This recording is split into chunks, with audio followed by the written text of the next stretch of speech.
Bismillahirrahmanirrahim. Assalamu alaikum. I am Hina Mehboob. I am your course instructor of mathematics. Today my topic is inverse of a matrix.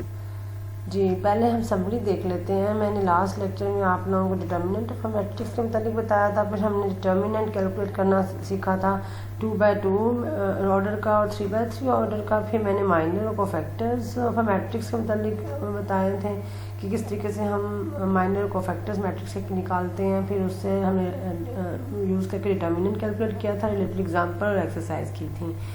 आज के lecture में मैं आप लोगों को पहले तो इन्वर्स ऑफ अ मैट्रिक्स की डेफिनेशन को बताऊंगी। फिर मैं इसमें समझाऊंगी सिंगुलर नॉन सिंगुलर मैट्रिक्स कौन सी होती हैं। फिर एडजॉइंट ऑफ अ मैट्रिक्स होगा जिसमें ऑर्डर 2x2 मैट्रिक्स में हम इन्वर्स को देखेंगे और एडजॉइंट को देखेंगे। फिर हम इन्हीं को इन्वर्स ऑफ अ मैट्रिक्स को यूज़ करके हम solution of simultaneous linear equations का सॉल्यूशन निकालेंगे। और इसके बाद हम adjoint and inverse of a square matrix of order 3 या मोर देन 3 की बात कर लेंगे और उसका इन्वर्स निकालने का मेथड बताऊंगी। फिर प्रॉपर्टीज ऑफ इन्वर्स मैट्रिक्स के मतलब देखेंगे और एलिमेंट हम एग्जांपल्स करेंगे और आपके लिए एक्सरसाइजेस सॉल्व करने के लिए। जी हमारे पास अगर कोई मैट्रिक्स है, हम कैसे कहेंगे कि वो उसका इन्वर्स है मैट्रिक्स का, कि अगर मैं उसको मल्टीप्लाई करूँ उस मैट्रिक्स के साथ तो मेरे पास आइडेंटिटी मैट्रिक्स आए। बेसिकली ए को जब ए इन्वर्स से मल्टीप्लाई करें या इन्वर्स को ए से मल्टीप्लाई करें तो we get the identity matrix. So sometime there is no inverse at all. अगर समटाइम ऐसा होता है किसी मैट्रिक्स का इन्वर्स ही एक्सिस्ट नहीं करता। ओके नेक्स्ट आगे बताती हूँ आपको। वो हमारे पास सिंगुलर मैट्रिक्स होती हैं।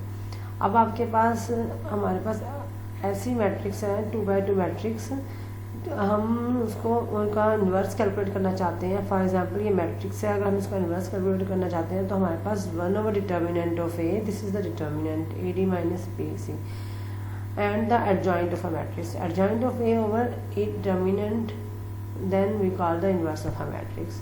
अब नेक्स्ट हमारे पास कुछ रिजल्ट है, इंपॉर्टेंट रिजल्ट जो हमें लाजमी इन्वर्स कैलकुलेट करते हुए फॉलो करने होते हैं। उनमें ये है कि हमारे पास only a non singular matrix can be process inverse. हमारे पास जब भी मैट्रिक्स कोई होगी, हमारे पास हमेशा ऐसी मैट्रिक्स का इन्वर्स पॉसिबल है कि वो नॉन सिंगुलर हो। यानी कि नॉन सिंगुलर का मतलब क्या है कि उसका डिटर्मिनेंट जो है वो नॉट इक्वल टू 0। अगर डिटर्मिनेंट 0 हो जाता है तो हम कह सकते हैं दिस मैट्रिक्स इज नॉन, हम इसका इन्वर्स नहीं ले सकते, नॉन इन्वर्टिबल। यानी कि हम कह सकते हैं कि हम 1/0 is undefined in mathematics. So determinant of A is not equal to 0 हो। ओके डिटर्मिनेंट पर रिस्ट्रिक्शन है कि वो 0 ना हो। अगर वो 0 नहीं होगा तो हम उस मैट्रिक्स का इन्वर्स कैलकुलेट कर सकते हैं। और सेकेंड पॉइंट ये है कि हमारे पास अगर कोई मैट्रिक्स है तो हम नॉन सिंगुलर मैट्रिक्स है तो अगर इन्वर्स एक्सिस्ट करेगा और यूनिक होगा, यानी कि कोई नंबर कोई वैल्यू आएगी उसकी मैट्रिक्स की, तो हम नॉन सिंगुलर मैट्रिक्स एक can't be possible different inverse.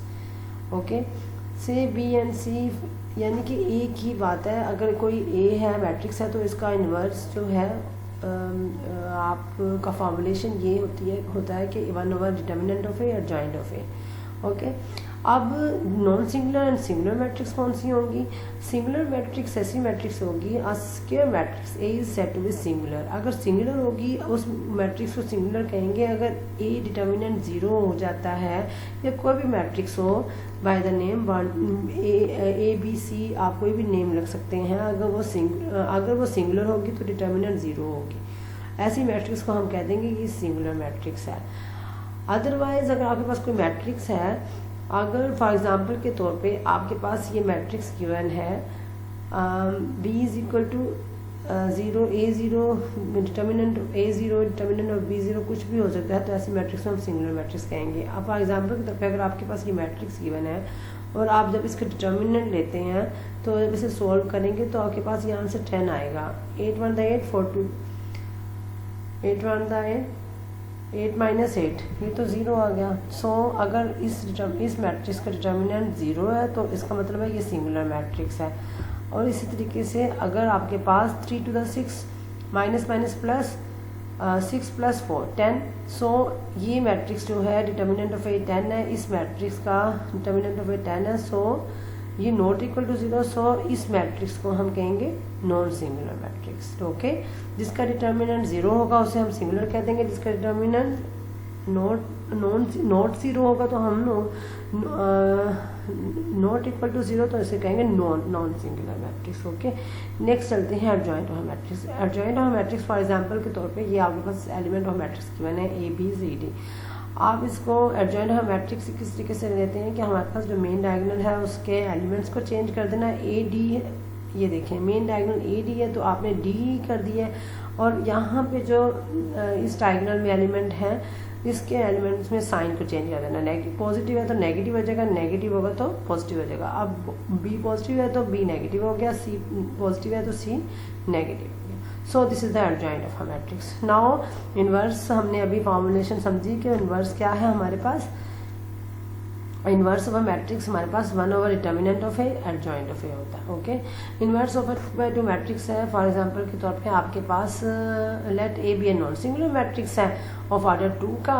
For example के तौर पे हम इसकी अब डेफिनेशन को बहुत डीपली अंडरस्टैंड करना चाह रहे हैं, तो मैं आपको वही दोबारा से बता रही हूँ। कोई नॉन सिंगुलर मैट्रिक्स होगी ऑर्डर 2 की, तो if there exist a matrix B definitely क्या है, B is the inverse name, just A inverse की जगह पे बी नाम ले लिया गया है। ठीक है, तो ऐसी मैट्रिक्स बी होगी सच डैट जब मैं उसको ए बी बी ए को जब आपस में मल्टीप्लाई करूंगी तो मेरे पास आइडेंटिटी मैट्रिक्स आएगी, और ये ऑर्डर 2 की होगी। ठीक है, वे आइडेंटिटी मैट्रिक्स ये होगी तो मैं क्या कहूँगी कि B is the inverse of matrix ए।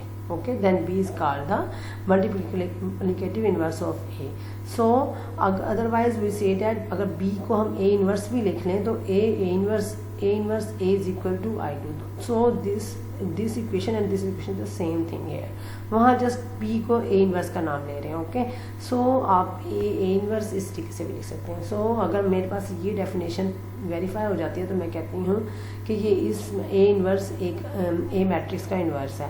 अब नोट है ये, बल्कि प्रूव्ड है कि हमारे पास, मैंने यहाँ नोट का यूज़ किया है। ओके, नोट डैट कि हमारे पास ये रिजल्ट है, प्रूव्ड है। कोई ऐसी मैट्रिक्स मैंने ली भी, मैंने उसको स्टेप फॉलो किए और मैंने उससे प्रूव किया कि मैं अगर कोई नॉन सिंगुलर मैट्रिक्स होगी तो मैं उससे इस फॉर्म में लिख सकती हूँ। तो thus A inverse is equal to 1 over determinant of A adjoint of A. Now अब आपके पास ये मैट्रिक्स गिवन है, आप इसका इन्वर्स कैलकुलेट करना चाहते हैं तो इन्वर्स के लिए मैंने क्या करना है, जस्ट ये फार्मूला उठाना है और मैंने इसमें फॉर्मुलेशन को देखना है। मुझे अगर ए मैट्रिक्स गिवन है तो मुझे डिटर्मिनेंट ऑफ ए चाहिए होगा, मुझे एडजॉइंट ऑफ ए होगा। फिर मैं क्या करूँगी, एडजॉइंट ऑफ ए को डिटर्मिनेंट ऑफ ए डिवाइड कर दूंगी तो मेरे पास इन्वर्स मैट्रिक्स में इन्वर्स ऑफ मैट्रिक्स में आ जाएगा। ओके, अब नेक्स्ट फर्स्ट स्टेप कह रहे हैं कि इन्वर्स कैलकुलेट करें और एंड कह रहे हैं वेरीफाई करें ए इन्वर्स ए इक्वल होते हैं, यानी कि वो ये कहते हैं कि दोनों के आंसर जो है सेम होते हैं। आप ये भी वेरीफाई करके बताएं। सो हम इस मैट्रिक्स को यूज़ करेंगे और हम पहले इसका डिटर्मिनेंट कैलकुलेट करेंगे। इसका डिटर्मिनेंट लिया तो 5 माइनस 3, ठीक है, तो 2 आपके पास इसका डिटर्मिनेंट आ गया। डिटर्मिनेंट सिंस नॉन जीरो है तो नॉट इक्वल टू 0 है तो it's are non singular, not say non singular. Okay, we can find A inverse. अगर नन है तो नॉट इक्वल टू 0 होगा, अगर सिंगुलर है तो इक्वल टू 0 होगी। ठीक है, ये याद रखिएगा determinant. We can find A inverse. अब हम इसका इनवर्स कैलकुलेट कर सकते हैं। अगर इनवर्स के लिए हमें क्या है, 1 over determinant of A adjoint है। एडजॉइंट ऑफ ए अभी हमने सीखा कि इसके हमने डायगोनल के एलिमेंट्स को चेंज करना है, इसके साइन को चेंज करना है। यहाँ 1 5 हो जाएगा। ओके, यहाँ -3 और -1 हो जाएगा। ओके, सो ये आपके पास हो जाएगा और जब आप इसे डिवाइड करेंगे 2 को अंदर तो आपके पास ये इनवर्स ऑफ मैट्रिक्स कैलकुलेट हो गया। आप सेकंड बात में क्या कह रहे हैं, ए इनवर्स ए वेरीफाई करें तो हमने क्या करना होगा, इन्हें मल्टीप्लाई करना होगा। पहले स्टेप में ए लेफ्ट हैंड साइड ले लेते हैं, ए इनवर्स ले लेते हैं, तो ए इनवर्स फिर आपको मल्टीप्लाई करना मैंने बताया था लास्ट लेक्चर में कि first column first row second column, okay, बीच में ऐड करिएगा। इसी तरीके से आप जब इसे मल्टीप्लाई करेंगे तो आपके पास ये इज इक्वल टू साइन है। ओके, यहाँ इक्वल साइन है। तो जब इसे सॉल्व किया तो आपके पास इसको सॉल्व करेंगे तो आपके पास इसको सॉल्व करें, देखें 2 है, एलसीएम लिया हुआ है, यहाँ 5 है, तो आपके पास 5 माइनस 3 2, 2/2 1 1 आ जाएगा, ठीक है। ये आपस में कैंसिल 0 हो जाएगा। इसी तरीके से फिर ये 1/2 माइनस 1/2 आपस में कैंसिल हो जाते हैं और इनका आप एलसीएम लेंगे तो 2 और ये आपके पास -3 + 2 तो आपके पास पॉजिटिव 2/2 1 आ जाएगा। So this is between equal sign है, यहाँ भी इक्वल साइन है और यहाँ भी इक्वल साइन है, ओके।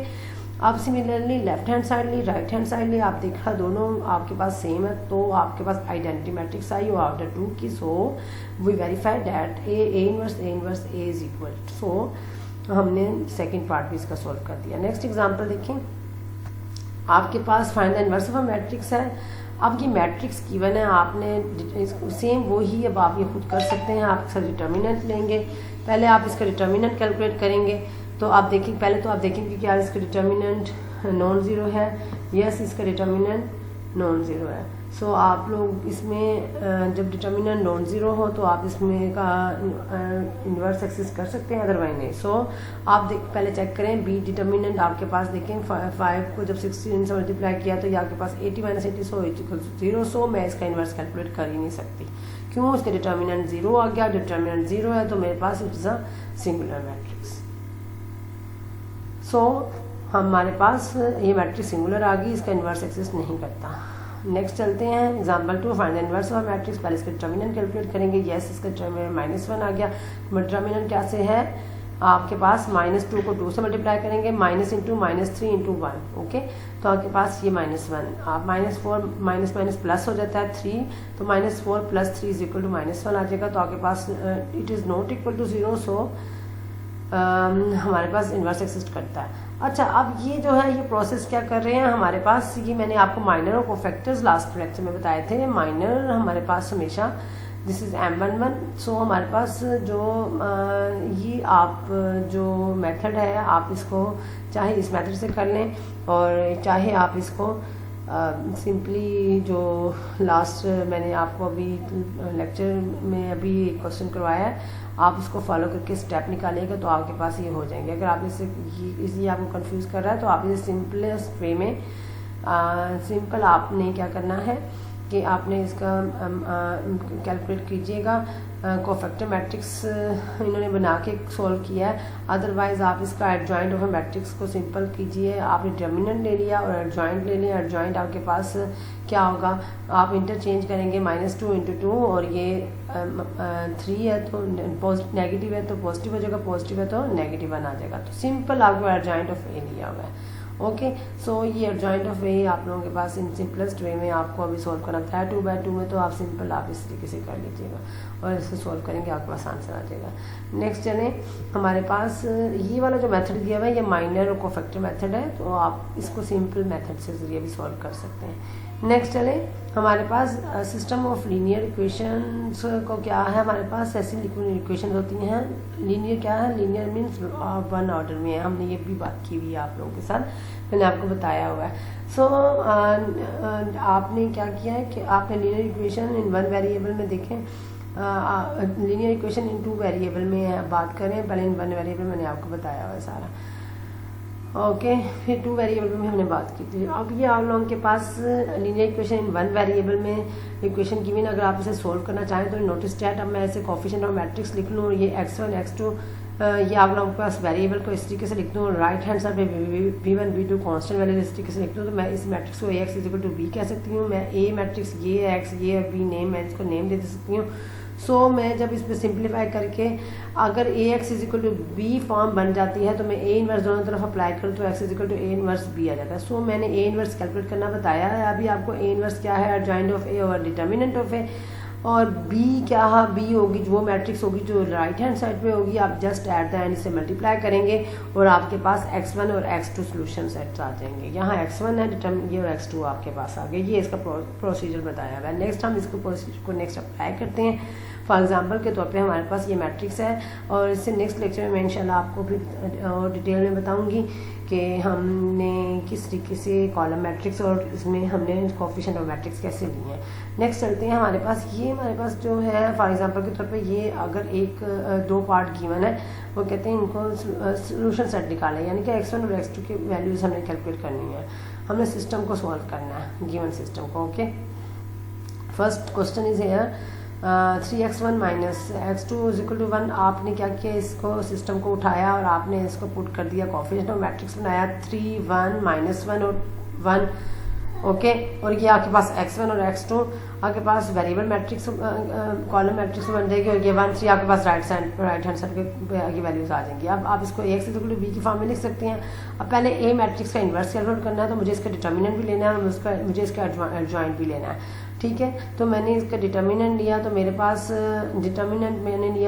4 आ गया, ओके। और इसको जब मैंने एडजॉइंट लूँगी तो स्टूडेंट्स एडजॉइंट क्या है, डायगोनल को चेंज करेंगे, मेन डायगोनल को 1 3, ओके। और यहाँ नेगेटिव पॉजिटिव 1 आ जाएगा, पॉजिटिव 1 है तो यहाँ नेगेटिव 1 आ जाएगा। नेक्स्ट हमारे पास देयरफॉर हम इसका डिटर्मिनेंट कैलकुलेट, हम इसका इन्वर्स कैलकुलेट कर लेंगे। इन्वर्स क्या होता है, adjoint of A over A determinant. तो हमारे पास ये सोल्व करके हमारे पास मैट्रिक्स आ जाती है। अब अगला स्टेप क्या है, ए इन्वर्स को बी से मल्टीप्लाई करना है। हमने बी मैट्रिक्स ली, हमने बी से इसे मल्टीप्लाई कर दिया और इस तरीके से हमारे पास ये सोल्यूशन सेट आ जाएगा। x1 की वैल्यू 1 है और x2 की वैल्यू 2 है, x1 की वैल्यू 1 है और x2 की वैल्यू 2 है, ठीक है। नेक्स्ट चलिए हमारे पास आगे नेक्स्ट करते हैं। हमारे पास जो अगला क्वेश्चन है उसमें example system of linear equation, हमारे पास ये नेक्स्ट अगला क्वेश्चन है। ये हमारे पास इसको आप मैट्रिक्स की फॉर्म में लिखेंगे, ओके। फिर इसमें आप ये हमारे पास वेरिएबल मैट्रिक्स आ जाएगी और ये हमारे पास राइट हैंड साइड पे वैल्यूज आ जाएंगी। इसे भी आप सोल्व करेंगे सेम वही प्रोसीजर से जो मैंने आपको करवाया। जस्ट यहाँ पे क्या किया हुआ है, इनवर्स जो मैंने डेफिनेशन 2 दफ़ा डेफिनेशन दी आपको, inverse 1 over determinant of A into adjoint of A. अब क्या किया, डिटर्मिनेंट ऑफ ए की जगह वो डिटर्मिनेंट ऑफ ए की वैल्यू लिख दी है और एडजॉइंट ऑफ ए मैट्रिक्स बना दिया। सो आप इसमें वैल्यूज को पुट करेंगे। आप यहाँ इस तरीके से भी सॉल्व कर सकते हैं, A D minus B C, आप इसे वैल्यूज को पुट करेंगे और आपके पास ए इनवर्स आ जाएगा, ओके। अब प्रोसीजर क्या है, वो procedure X is equal to A inverse B वाला मेथड भी आप फॉलो कर सकते हैं। अदरवाइज ये भी मेथड ये होता है कि आपके पास ए इनवर्स लेते हैं, यहाँ ए लेते हैं, जब आपस में मल्टीप्लाई करते हैं तो आपके पास इसको सॉल्व करते हैं तो आइडेंटिटी मैट्रिक्स आती है, ओके। तो आप इस तरीके से भी सॉल्यूशन सेट निकाल सकते हैं, जो जैसे आपको इजी लगे। ये सेकंड मेथड आपको मैंने दिखाया हुआ है। नेक्स्ट चलते हैं हमारे पास adjoint of inverse, adjoint and inverse of square matrix by जिसको ऑर्डर 3 है या मोर देन 3 हो, हम कैसे सॉल्व करते हैं। स्टूडेंट्स ये हमारे पास एक मैट्रिक्स है, फॉर एग्जांपल अब 3 ऑर्डर है तो इसका मतलब है 3 रोज होंगी और 3 कॉलम्स होंगे। सो हमारे पास ये फर्स्ट रो है, ये सेकंड रो है, ये हमारे पास थर्ड रो है, ओके। सो हम इसे मैट्रिक्स को कोफैक्टर, अच्छा इसको मैट्रिक्स के कोफैक्टर मैट्रिक्स में कन्वर्ट करते हैं। कोफैक्टर मैट्रिक्स क्या होंगी, यही स्मॉल एलिमेंट्स ऑफ मैट्रिक्स है, कैपिटल A11 A12 A13 हो जाएंगे। मैंने कोफैक्टर कैलकुलेट करने लास्ट लेक्चर में करवाए थे आप लोगों को, कोफैक्टर किस तरीके से कैलकुलेट करते हैं। A11 A12 A13 A21 A22 A23 ये हमारे पास फॉर्मुलेशन हम जानते हैं कि हम किस तरीके से इसको सॉल्व कर सकते हैं। हमारे पास बेसिकली ये कोफैक्टर मैट्रिक्स बन गई और कोफैक्टर मैट्रिक्स का जब हम इन्वर्स, हम कोफैक्टर मैट्रिक्स के ऊपर जब हम ट्रांसपोज लेते हैं तो हमारे पास एडजॉइंट ऑफ ए होता है। देखें A11 A12 A13 है ना, अब ये कोफैक्टर मैट्रिक्स है ना, मैं इसका रो को कॉलम में चेंज करूंगी, A11 A12 A13 हो जाएगा। A21 A22 A23 का मतलब रो को कॉलम में चेंज कर रही हूँ, ये row second row second column, third row third column, यानी कि कोफैक्टर मैट्रिक्स का जब मैं ट्रांसपोज लेती हूँ तो मेरे पास एडजॉइंट ऑफ अ मैट्रिक्स आ जाएगा, ओके। हमने कोफैक्टर मैट्रिक्स, पहले हमें गिवन मैट्रिक्स होगी, गिवन होगी, फिर हम उसका क्या करेंगे, कोफैक्टर मैट्रिक्स के फॉर्म में लिखेंगे। कोफैक्टर मैट्रिक्स को सोल्व, पहले कोफैक्टर निकाल लेंगे तो वहाँ मैट्रिक्स है, हमारे पास कोफैक्टर मैट्रिक्स आ जाएगी, ओके। तो फिर हम इसे क्या करेंगे, उसे कोफैक्टर मैट्रिक्स को हम ट्रांसपोज लेंगे तो हमारे पास एडजॉइंट ऑफ ए आ जाएगा। और इसका इन्वर्स कैसे कैलकुलेट करते हैं, इन्वर्स कैलकुलेट करने का प्रोसेस वही है, A inverse 1 over determinant of A adjoint of A. Adjoint of A होगा डिटर्मिनेंट ऑफ ए 3/3 के 3 कैलकुलेट मेथड से सॉल्व करेंगे और एडजॉइंट ऑफ ए यही मैट्रिक्स यहाँ पे आ जाएगी, हम इन्वर्स कैलकुलेट कर लेंगे। और ये जो बीच में बात बता रही है, ये बी क्या है, बी बेसिकली ए का इन्वर्स है, ओके। जब मैं बी ए को आपस में मल्टीप्लाई करूंगी तो मेरे पास कौन सा ऑर्डर आएगा, IN, यानी कि ऑर्डर 3 की होगी तो 3 आएगा, ऑर्डर 4 की होगी तो 4। जितने ऑर्डर की हमारे पास मैट्रिक्स होंगे उतने ऑर्डर के हमारे पास आइडेंटिटी मैट्रिक्स आ जाएगी, ठीक है। नेक्स्ट चलते हैं हमारे पास, फॉर एग्जाम्पल के तौर पे ये हमने कैलकुलेट किया हुआ है एक डिटर्मिनेंट ऑफ ए 1 0 1 0 2 1 -1, ये हमारे पास मैट्रिक्स की 1 थी। हम पहले तो इसका cofactor of the element of a matrix कैसे निकालते हैं, हमें पता है AIJ is equal to -1 raise to I + J, मैंने फॉर्मूला क्या है बताया था लास्ट लेक्चर में, -1 raise to A I J is equal to -1 raise to i plus J M I J. Okay, तो अगर A11 होगा तो M11 आ जाएगा, A13 होगा तो M13, A22 होगा M22 हो जाएगा। ठीक है, लेकिन यहाँ पे साइन कौन सा होगा? -1 के ऊपर 2 + 2, यहाँ 3 + 1, यानी कि जो मैं इंडिसेस यहाँ यूज़ कर रही हूँ वो उसकी पावर में यूज़ कर रही हूँ, इसलिए कंफ्यूज ना आइएगा। बहुत आराम से साइलेंट उसमें और बड़ी आराम से कीजिएगा, फिर आपसे मिस्टेक भी नहीं होंगी। फॉर्मूला को फॉलो करते जाइएगा। अब ये A11 का मतलब है first column skip. Okay, A12 का मतलब है first row second column skip. A13 का मतलब है first row third column skip. आपने पहले A11 कैलकुलेट करना, A12, फिर A13, फिर A21, A22, A23, A31, A32, A33। ठीक है, जिस आपने एलिमेंट का कोफैक्टर कैलकुलेट कर रहे हैं ना, उस एलिमेंट को नहीं लेंगे, ना उसकी रो को लेंगे ना उसके कॉलम को लेंगे। फॉर एग्जांपल के तौर पे मैं A33 कैलकुलेट करना चाहती हूँ, तो मैं क्या करूँगी? थर्ड रो की थर्ड कॉलम के एलिमेंट को और कॉलम और रो नहीं लूँगी, तो मेरे पास 1002 आ जाएगा। ये देखें 1002, ये आपके पास 31, 32 और ये आपके पास आगे नेक्स्ट आता है 33, 1002। ओके, इस तरीके से आप कैलकुलेट करेंगे, आपके पास डिटर्मिनेंट ऑफ मैट्रिक्स 3/3 आ जाएगी। आप इसे कैलकुलेट कीजिएगा और यहाँ पे एडजॉइंट पे आपके पास मैट्रिक्स, इस मैट्रिक्स का जब कोफैक्टर मैट्रिक्स का हम एडजॉइंट लेंगे तो हमारे पास जो मैट्रिक्स आएगी वो हमारे पास सोल्व करेंगे, और एडजॉइंट मैट्रिक्स के हम ट्रांसपोज लेंगे तो हमारे पास ये एडजॉइंट ऑफ ए मैट्रिक्स आ जाएगी। फिर डिटर्मिनेंट ऑफ ए कैलकुलेट करना मैंने आपको बताया हुआ है, 3 रोज और 3 कॉलम का, और इसमें पुट करके हमारे पास आंसर आ जाएगा। ओके, ये डिटर्मिनेंट ऑफ ए लिखा यहाँ पे और ये ऊपर एडजॉइंट ऑफ ए मैट्रिक्स लिया, और आप -1 को अंदर मल्टीप्लाई कर दीजिए, -1 को अंदर डिवाइड करेंगे तो देखो नेगेटिव वैल्यू अंदर डिवाइड होती है, तो हमारे पास पॉजिटिव वैल्यू को नेगेटिव कर देगी और नेगेटिव वैल्यू को पॉजिटिव कर देगी, और हमारे पास मैट्रिक्स आ जाएगी। सो ये properties of inverse of matrix क्या होंगी हमारे पास? जब भी हम किसी एक मैट्रिक्स है तो हम उसे इन्वर्टिबल मैट्रिक्स कहते हैं, अगर उसका इन्वर्स उसके इक्वल होता है, और अगर हम कभी भी ए बी का इन्वर्स लें तो हमारे पास 2 मैट्रिक्स को मल्टीप्लाई करके उसका इन्वर्स लें तो वो इक्वल होता है हमेशा बी इन्वर्स और ए इन्वर्स के इक्वल होता है। हमें ये थर्ड पॉइंट ये बता रहा है। फोर्थ ये कह रहा है कि हमारे पास अगर कोई मैट्रिक्स इन्वर्टिबल है तो उसका determinant is not equal to 0 होगा। ठीक है, और हमारे पास फिफ्थ प्रॉपर्टी क्या है कि हमारे पास matrix whose determinant is not 0 is called the non singular matrix. Okay, अगर इक्वल टू 0 होगी तो हमारे पास सिंगुलर मैट्रिक्स होगी, अगर नॉट इक्वल टू 0 होगी हमारे पास नॉन सिंगुलर मैट्रिक्स होगी। अगर हम एक मैट्रिक्स का ट्रांसपोज लें फिर उसका इन्वर्स लें, या हम इन्वर्स लेके ट्रांसपोज लें तो इक्वल ही बात है, सेम बात है कि हम किसी तरीके से भी करेंगे सोल्व तो ये आंसर सेम देगा। अब डिटर्मिनेंट ऑफ ए इन्वर्स होगा या 1 बाय डिटर्मिनेंट ऑफ ए तो आंसर सेम आएगा। इसी तरीके से जब भी कोई इन्वर्स मैट्रिक्स होगी उसका दोबारा इन्वर्स लेंगे तो वो ए के इक्वल आएगा। ठीक है, ये हमारे पास प्रॉपर्टीज ऑफ इन्वर्स मैट्रिक्स होती हैं। हमारे पास अब नेक्स्ट एक्सरसाइज गिवन है, आपने क्या करना है कि इनकी आपने इन्वर्स कैलकुलेट करनी है। जस्ट डिटर्मिनेंट लीजिएगा और एडजॉइंट लीजिएगा और इन्वर्स कैलकुलेट कर लीजिएगा। इन्वर्स का फॉर्मूला है adjoint of A over A determinant. Okay, you take the name here A B C D, आप मैट्रिक्स के नाम ए बी सी डी लिख दीजिएगा। नेक्स्ट ये 2/2 ऑर्डर की मैट्रिक्स गिवन है, इसी तरीके से ये 3/3 की मैट्रिक्स गिवन है। सो आपने इसमें 3/3 का एडजॉइंट कैलकुलेट करना है और अभी आपको बताया, और इसमें डिटर्मिनेंट कैलकुलेट कीजिएगा और ए इन्वर्स इसको नाम दे दीजिएगा, ए बी सी कोई भी नेम दे के आप इसे सोल्व कर सकते हैं, अदरवाइज आप ए भी रख सकते हैं जस्ट सब मैट्रिक्स को। इसी तरीके से अब ये अगली मैट्रिक्स गिवन है, आपने इसमें चेक करना है कि क्या ये सिंगुलर है या नॉन सिंगुलर है। सिंगुलर होंगी तो इक्वल टू 0 होंगी, जो डिटर्मिनेंट 0 दे देता है तो वो सिंगुलर होता है, और जो नहीं देता वो नॉन सिंगुलर होता है। जी स्टूडेंट्स, हम समरी देख लेते हैं। मैंने आज आपको inverse of a matrix calculate करने का मेथड बताया। मैंने सिंपल आपको बताया कि किस तरीके से हम एडजॉइंट कैसे लेते हैं, हम इसका डिटर्मिनेंट कैसे लेते हैं, फिर हम इसे किस तरीके से सॉल्व करते हैं, फिर हम सिस्टम लीनियर इक्वेशन को कैसे सॉल्व किया, उसमें हम डिफरेंट हमने देखा सिंगुलर मैट्रिक्स कौन सी हैं, नॉन सिंगुलर मैट्रिक्स कौन सी हैं।